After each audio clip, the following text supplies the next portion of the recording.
नमस्कार, स्वागत आहे तुमचं आताच्या ब्रेकिंग न्यूजमध्ये.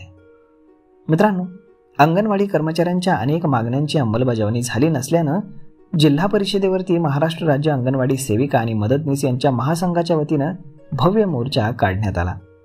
मोर्चाच्या दरम्यान पाऊस असतानाही अंगणवाडी सेविका आणि मदतनीस मोठ्या संख्येनं सहभागी झाल्या होत्या. हिंगोली जिल्हा परिषद कन्या प्रशालेच्या मैदानावरनं 9 मार्चला दुपारी मोर्चा काढण्यात आला. शहरातील प्रमुख मार्गांवरनं घोषणा देत हा मोर्चा जिल्हा परिषद कार्यालयावरती धडकला आणि मोर्चाचं नेतृत्व महाराष्ट्र राज्य अंगणवाडी सेविका आणि मदतनीस या महासंघाचे प्रदेशाध्यक्ष भगवानराव देशमुख यांनी केलं.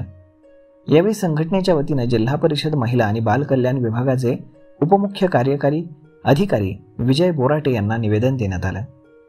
या निवेदनामध्ये नमूद करण्यात आलं की सर्वोच्च न्यायालयानं 25 एप्रिल 2022 रोजी अंगणवाडी कर्मचारी ग्रॅज्युएटीस पात्र असल्याचा निर्णय दिला, परंतु राज्यामध्ये त्याची अंमलबजावणी करण्यात आली नाही.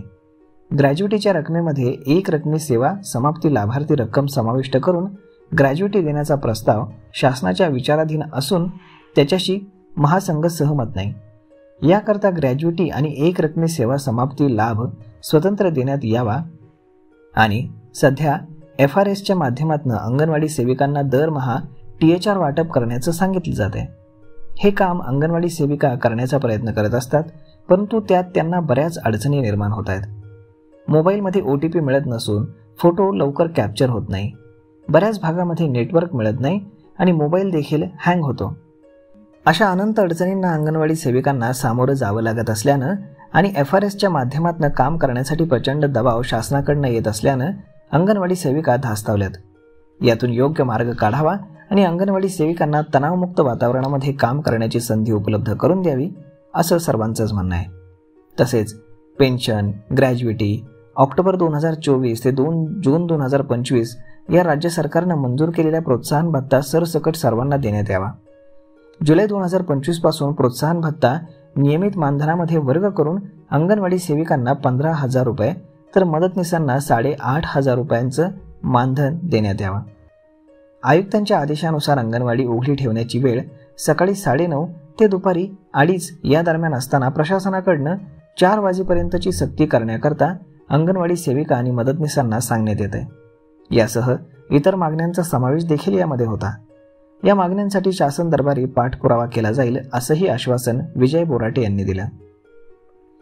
यामध्ये संघटनेचे प्रदेशाध्यक्ष भगवानराव देशमुख, राज्य संघटक दत्ता देशमुख, जिल्हा संघटक नेताजी धुमाळ, राज्य कार्यकारिणी सदस्या सिंधू ठाकूर यांच्यासह मोठ्या संख्येनं अंगणवाडी सेविका आणि मदतनीस यामध्ये सहभागी झाल्या होत्या.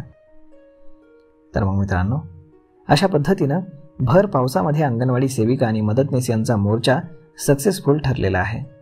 आता पाहूयात शासन यावरती काय निर्णय घेतं ते. तर मग मित्रांनो, हा व्हिडिओ, ही माहिती तुम्हाला कशी वाटली हे तुम्ही आम्हाला कमेंट करून नक्कीच सांगा. आणि जर आवडली असेल तर आपल्या जवळच्या मित्रमंडळींसोबत देखील हा व्हिडिओ तुम्ही शेअर करायला विसरू नका. धन्यवाद.